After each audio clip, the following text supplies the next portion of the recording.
13वें arrow India show का आगाज आज बेंगलुरु के येलहंका वायुसेना स्टेशन पर हुआ। इस शो में आत्मनिर्भर फॉर्मेशन फ्लाइट का प्रदर्शन किया जा रहा है। ये शो भारत की रक्षा तकनीक और ताकत के प्रदर्शन के लिहाज से भी बेहद खास है, क्योंकि इसी शो में पहली बार स्वदेशी क्रूज मिसाइल निर्भय प्रदर्शित की जा रही है। बेंगलुरु में आज से एरो इंडिया का शो का आगाज हो चुका है। ये शो 5 फरवरी तक चलेगा। इसी बीच पीएम नरेंद्र मोदी ने ट्वीट कर लिखा, भारत डिफेंस में और एरोस्पेस में असीमित क्षमता प्रदान करता है। इन क्षेत्रों में सहयोग के लिए एरो इंडिया एक अद्भुत मंच है। बेंगलुरु में रक्षा मंत्री राजनाथ सिंह ने कहा कि एरो शो हमारे देश में डिफेंस और एरोस्पेस के क्षेत्र में विविध अवसरों को प्रदर्शित करेगा। HAL को 83 नए स्वदेशी लाइट कॉम्बैट एयरक्राफ्ट के विकास के ऑर्डर मिले हैं। भारतीय वायुसेना से तेजस MK-1A, इसका मूल्य 48,000 करोड़ रुपए से अधिक है। ये अब तक का सबसे बड़ा make in India defence contract है। बेंगलुरु में एरो इंडिया शो में रक्षा मंत्री राजनाथ सिंह ने कहा कि मेरा मानना है कि एरो इंडिया 2021 निवेश को बढ़ावा देगा, विनिर्माण पारिस्थितिकी तंत्र का विस्तार करेगा, उद्यमों का समर्थन करेगा, प्रौद्योगिकी के स्तर की सराहना और वृद्धि करेगा और देश के लिए आर्थिक विकास को बढ़ावा देगा। कर्नाटक की राजधानी बेंगलुरु में एरो इंडिया शो आज से शुरू हो गया है। दुनिया भारतीय वायुसेना की ताकत देख रही है। आज वायुसेना के कई विमानों ने आसमान पर भारत की ताकत दिखाई। शो में रक्षा मंत्री राजनाथ सिंह और मुख्यमंत्री BS येदियुरप्पा ने हिस्सा लिया। राज्यसभा के सभापति M वेंकैया नायडू ने आप पार्टी के 3 सांसदों पर कार्रवाई की। सदन में हंगामा करने पर तीनों सांसदों को बाहर निकाला। आप के सांसद संजय सिंह, AK गुप्ता और ND गुप्ता को राज्यसभा से निलंबित किया गया। सुप्रीम कोर्ट किसान आंदोलन के दौरान गणतंत्र दिवस पर हुई हिंसा के खिलाफ दायर जनहित याचिकाओं पर आज सुनवाई करेगा। न्यायमूर्ति AS बोपन्ना और V राम सुब्रमण्यम के साथ ही CJI S A बोबड़े की अध्यक्षता वाली पीठ इसकी सुनवाई करेगी। दायर की गई याचिकाओं में से एक में NIA को इस मामले की जांच के निर्देश देने की मांग की गई। हरियाणा के जिंद जिले में आज किसानों की महापंचायत होगी। सर्वजातीय कंडेला खाप के प्रमुख टेकराम कंडेला ने बताया कि कार्यक्रम के लिए जिंद के कंडेला गांव में पर्याप्त व्यवस्था की गई है। इसमें खाप नेता शामिल होंगे। कंडेला ने कहा कि किसानों के आंदोलन का समर्थन करने के लिए ये बड़ा जमावड़ा होगा। भारतीय किसान यूनियन के नेता राकेश टिकैत केंद्र के सरकार के नए कृषि कानूनों के खिलाफ आंदोलन के समर्थन में हरियाणा के जिंद जिले में किसानों की महापंचायत में शामिल होंगे। महापंचायत के माध्यम से खाप नेता किसानों का समर्थन करेंगे और सरकार को किसानों का मांग पत्र सौंपेंगे।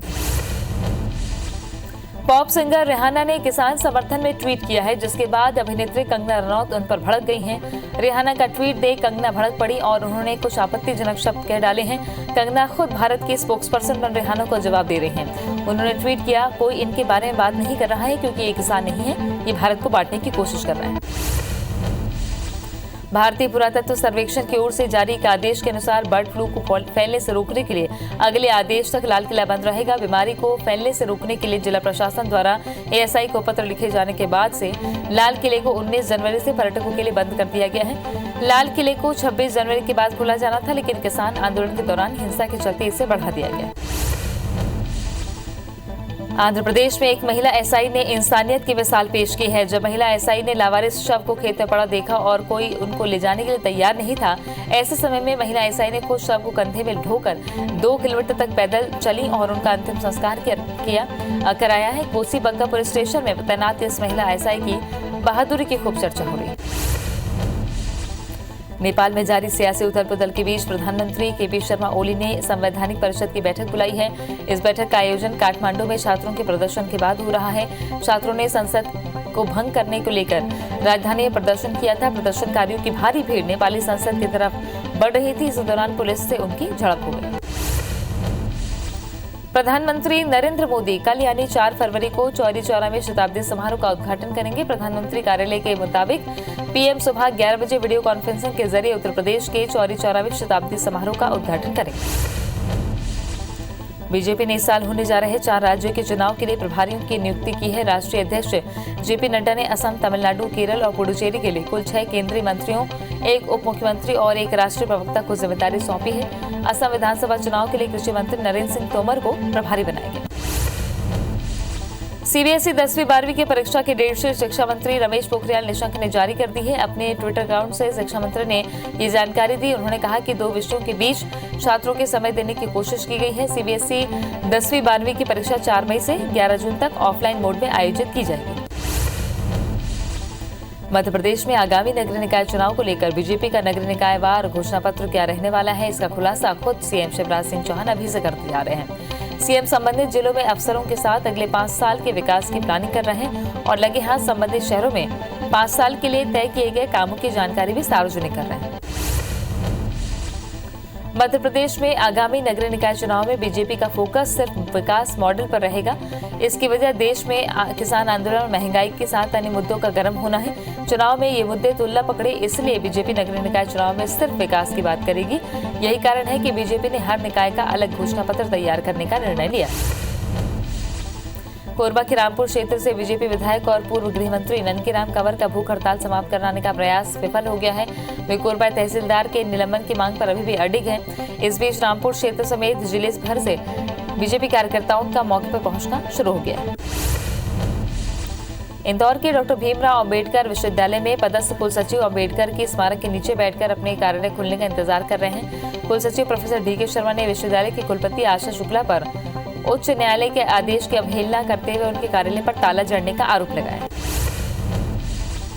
बिलासपुर नगर निगम के वार्ड 29 में पार्षद पद के लिए उपचुनाव की उल्टी गिनती शुरू हो गई है। राज्य निर्वाचन आयोग ने इस संबंध में जिला निर्वाचन कार्यालय को चुनावी तैयारी के लिए निर्देश दिए हैं, जिस पर अमल होना शुरू हो गया है। इसके तहत 1 मार्च को मतदाता सूची का प्रकाशन होगा, जिसके बाद निर्वाचन की तारीख तय की जाएगी। तमता और घरजिया बाधन धान उपार्जन केंद्र में सालों से ऑडिट नहीं होने को कलेक्टर ने गंभीर अनियमितता का मामला बताया है। दरअसल बीते साल के बगैर ऑडिट के बावजूद इस साल भी दोनों उपार्जन केंद्रों में करोड़ों रुपए की धान खरीदी कर ली गई है। इस पर कलेक्टर ने दोनों प्रबंधकों को कारण बताओ नोटिस जारी कर 2 दिन में ऑडिट का काम पूरा कराने का निर्देश दिया। एमपी में किसान आंदोलन का केंद्र बने डबरा में एक बार फिर आंदोलन को लेकर सुगबुगाहट तेज हो चली है। मंडी परिसर में किसानों ने सभा का आयोजन किया, जिसमें डबरा के आसपास के गांवों के किसान उपस्थित हुए और आगामी 6 तारीख को लेकर रणनीति बनाई। इस दौरान पंजाब और उत्तर प्रदेश के किसान भारतीय किसान यूनियन के प्रदेश अध्यक्ष खासतौर पर मौजूद रहे। धमतरी नगर निगम की टीम पौनी पसारी योजना के तहत शेड निर्माण के लिए गड्ढे खोदने के लिए गई थी, जहां निर्माण के विरोध में एक युवक ने अपने ऊपर केरोसिन डालकर आग लगाने की कोशिश की, जिसे निगम की टीम ने आग लगाने से रोक दिया। इस मामले में बीजेपी निगम प्रशासन और महापौर पर मनमानी और कमीशन लेकर काम करने का आरोप लगा रहे हैं। ठेकेदारों द्वारा 2 महीने से मजदूरी नहीं दिए जाने से नाराज अभनपुर के 500 हमाल मजदूरों ने काम बंद कर दिया है। दरअसल जौनदभाटा धान संग्रहण केंद्र में लगभग 500 हमाल मजदूर काम करते हैं, जिनमें से 400 मजदूरों को संदीप गोयल जबकि 100 अकुशल मजदूरों को प्रवीण सिंह द्वारा काम पर रखा गया है, लेकिन दोनों ठेकेदारों द्वारा इन्हें मजदूरी नहीं दी जाती। दमोह कांग्रेस ने महंगाई और लगातार बढ़ते पेट्रोल डीजल और गैस के दामों को लेकर मशाल जुलूस निकाला, जिसमें सैकड़ों कांग्रेसी शामिल हुए। कांग्रेस नेता शहर के अस्पताल चौराहे पर बीजेपी सरकार के खिलाफ जमकर नारेबाजी करते नजर आए। कहा कि बजट पेश होने के बाद से पेट्रोल डीजल के दाम बढ़ जाएंगे। इस दौरान भारी संख्या में पुलिस बल मौजूद रहा। यात्री अब फिर से ट्रेन में ऑनलाइन खाना मंगा सकेंगे। कोरोना की वजह से 10 महीने से बंद ई-कैटरिंग सुविधा को आईआरसीटीसी ने फिर शुरू किया है। इस सुविधा के तहत ऑर्डर करने वाले यात्रियों को बिलासपुर और गोंदिया स्टेशन से खाना और नाश्ता मिलेगा। दोनों जगहों पर जिन होटलों का आईआरसीटीसी में रजिस्ट्रेशन है, सिर्फ वहीं खाना पहुंचा सकेंगे। सरगुजा संभाग में इस समय कड़ाके की ठंड पड़ रही है, लेकिन आरक्षक बनने के लिए अभ्यर्थियों का जज्बा इस ठंड को भी मात देता नजर आ रहा है। दरअसल अंबिकापुर में आरक्षक पद के लिए हो रहे शारीरिक दक्षता परीक्षा में कुछ ऐसा ही उत्साह देखने को मिला। बता दें कि इस बार दक्षता परीक्षा समेत पूरी प्रक्रिया इलेक्ट्रॉनिक पद्धति से कराई जा रही है, ताकि कोई चूक न हो। महू विधानसभा क्षेत्र के भाटखेड़ी गांव में लाखों रुपए के भ्रष्टाचार का मामला सामने आया है। सूचना के अधिकार के तहत विकास कार्यों में गबन का खुलासा हुआ। ग्राम करौंदिया निवासी इख्तियार कुरैशी ने उच्च अधिकारियों को पूरे मामले की शिकायत कर कार्रवाई करने की मांग की। बालाघाट के कटंग झरी में अवैध रूप से संचालित मैग्नीज प्लांट पर राजस्व और पुलिस की टीम ने छापेमारी की, जहां से 10 टन मैग्नीज और 1.5 टन कोयला जब्त किया गया है, जिसकी कीमत 8 लाख से ज्यादा बताई जा रही है। साथ ही प्लांट संचालक मोहसिन खान के खिलाफ खनिज अधिनियम के तहत केस दर्ज किया गया है। इस कार्रवाई पर सवाल भी उठ रहे हैं, क्योंकि काफी दिनों से यह अवैध कारोबार चल रहा था। कोंडागांव में एनएच-30 पर बस और कार में भिड़ंत हो गई। हादसे में कार सवार 2 लोगों की मौके पर ही मौत हो गई, वहीं एक की हालत गंभीर है। कार सवार परिवार धमतरी से सुकमा लौट रहा था, तभी जोबा गांव के पास हादसा हुआ। बिलासपुर में तेज रफ्तार ट्रेलर ने बाइक सवार युवकों की चपेट में ले लिया। हादसे में बाइक सवार 2 युवकों की मौत हो गई, जिसके बाद आक्रोशित ग्रामीणों ने सड़क जाम कर दिया। हादसा सीपत थाना के मटियारी चौक में हुआ। हट्टा सड़क हादसे में बाइक सवार दंपत्ति की मौत हो गई है। बटियागढ़ पुलिस के मुताबिक दंपत्ति मगरोन गांव से दमोह की ओर जा रहे थे, तभी चैनपुरा बस स्टैंड के पास सामने से आ रहे अनियंत्रित ट्राले ने इन्हें टक्कर मार दी, जिससे दोनों की मौके पर ही मौत हो गई। मृतकों की पहचान बबलू लोधी और उसकी पत्नी मोनिका लोधी के रूप में हुई है। फिलहाल पुलिस मामले की जांच कर रही है। इंदौर के नगर निगम सहायक आयुक्त की कार का एक अन्य कार से भीषण एक्सीडेंट हो गया। दरअसल सहायक आयुक्त आरती खेड़ेकर ऑफिस जा रही थी। उस दौरान दूसरी तरफ से आ रही तेज रफ्तार कार से आपस में भिड़ंत हो गई। हादसे में दूसरे वाहन में बैठे पति पत्नी और बच्चे गंभीर रूप से घायल हुए हैं। हालांकि सहायक आयुक्त को चोट नहीं आई। कोरबा जिले के लेमरू थाना क्षेत्र में एक ही परिवार के 3 लोगों की हत्या कर दी गई। मासूम समेत 3 पहाड़ी कोरबा आदिवासियों को मौत की घाट उतारा गया। मामले में पुलिस ने 4 आरोपियों को हिरासत में लेकर पूछताछ की है। 2 आरोपी अभी भी फरार। दुर्ग में देर रात पत्नी की हत्या करने वाले आरोपी पति को पुलिस ने गिरफ्तार किया। पुलिस ने बताया कि आरोपी 2015 में शीतलाना से प्रेम विवाह उसने किया था, जहां विवाद के बाद दोनों अलग रह रहे थे। चरित्र शंका के चलते आरोपी ने कैंची से पत्नी के पेट में वार कर उसकी हत्या कर दी। इंदौर के हाथोद पुलिस ने जितेंद्र चौधरी की हत्या मामले का खुलासा करते हुए उसकी पत्नी और प्रेमी को गिरफ्तार कर लिया है। पुलिस के मुताबिक पत्नी ने अपने प्रेमी के साथ मिलकर पति की हत्या की वारदात को अंजाम दिया। पुलिस ने बताया कि आरोपी महिला अपने प्रेमी को रोज मैसेज करके पति की हत्या के लिए दबाव बनाती थी। छोटे उडला सरकारी देशी शराब दुकान में कर्मचारियों से मारपीट और तोड़फोड़ करने वाले 9 आरोपियों को अभनपुर पुलिस ने गिरफ्तार कर लिया है। दरअसल 28 जनवरी की रात को शराब दुकान बंद होने के बाद शराब नहीं दिए जाने से नाराज आरोपियों ने दुकान के कर्मचारियों के साथ मारपीट की, साथ ही शराब से भरी 40 बोतलों को तोड़कर भाग गए थे। मुरैना जिले के अंबाह थाना पुलिस ने अवैध हथियार तस्करी करते 3 आरोपियों को गिरफ्तार किया है। आरोपियों के पास से 4 कट्टे, 3 अधिया, 1 बंदूक, 6 कारतूस बरामद किए हैं। मामले में एक आरोपी अभी भी फरार है। आरोपी यूपी, एमपी, राजस्थान के हथियारों की तस्करी करते थे। इंदौर के अन्नपूर्णा थाना क्षेत्र में हिंदू धर्म से संबंधित आपत्तिजनक पुस्तकें वितरित करने का मामला लेकर हिंदू संगठनों ने आपत्ति दर्ज कराई है। शिकायत पर पुलिस ने कुछ लोगों को गिरफ्तार कर जांच में लिया। राजधानी रायपुर के कचना इलाके में रहने वाली विवाहिता ने पति के खिलाफ अप्राकृतिक कृत्य और ससुर पर छेड़छाड़ का आरोप लगाया और ननद पर दहेज प्रताड़ना का केस दर्ज कराया है।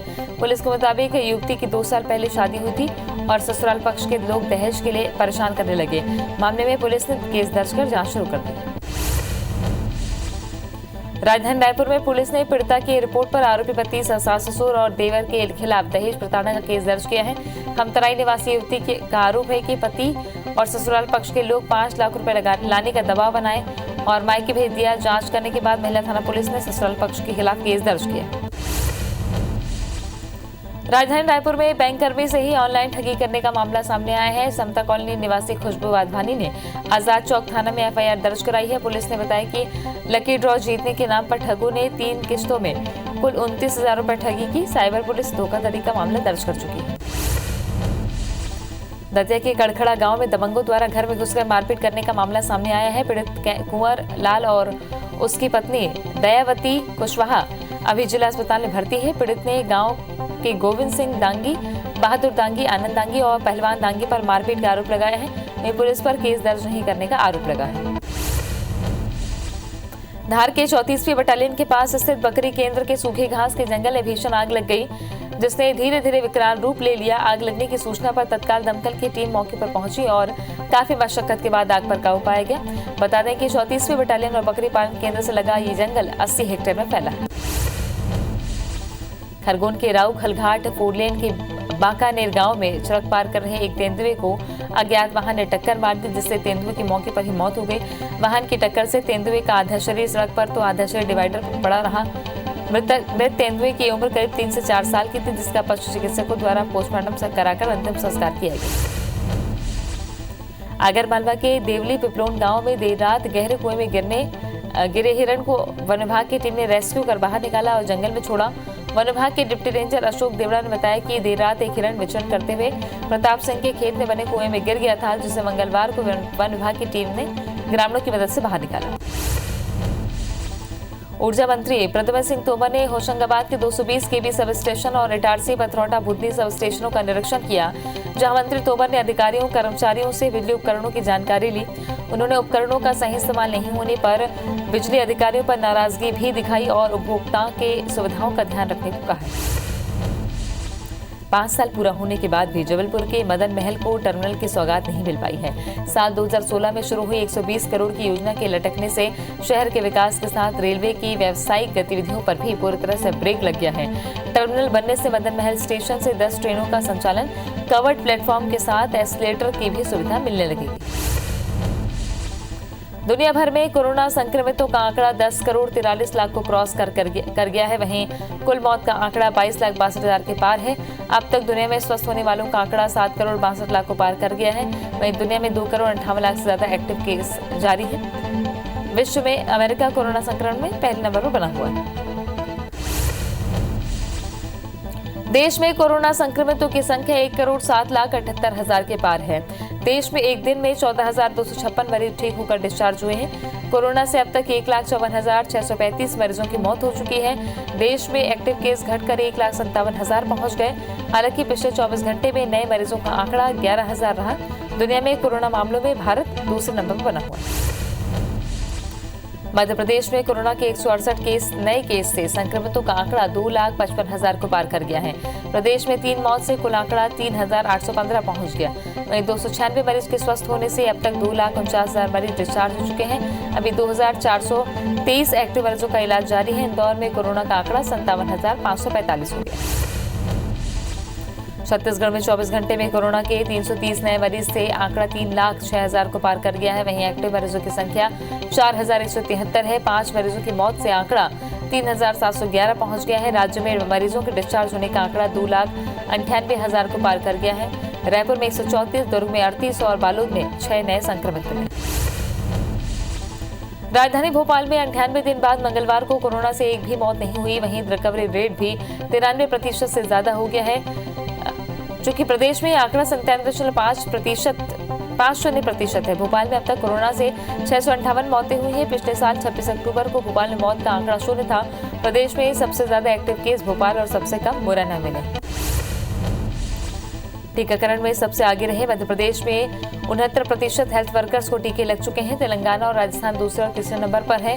दिल्ली, छत्तीसगढ़, पंजाब और महाराष्ट्र में रफ्तार काफी धीमी है। अभी तक सिर्फ 8 राज्यों में आधे से ज्यादा हेल्थ वर्कर्स को टीके लगे हैं। दूसरे 8 राज्यों में अभी तक 20% टीकाकरण का लक्ष्य भी हासिल नहीं हुआ।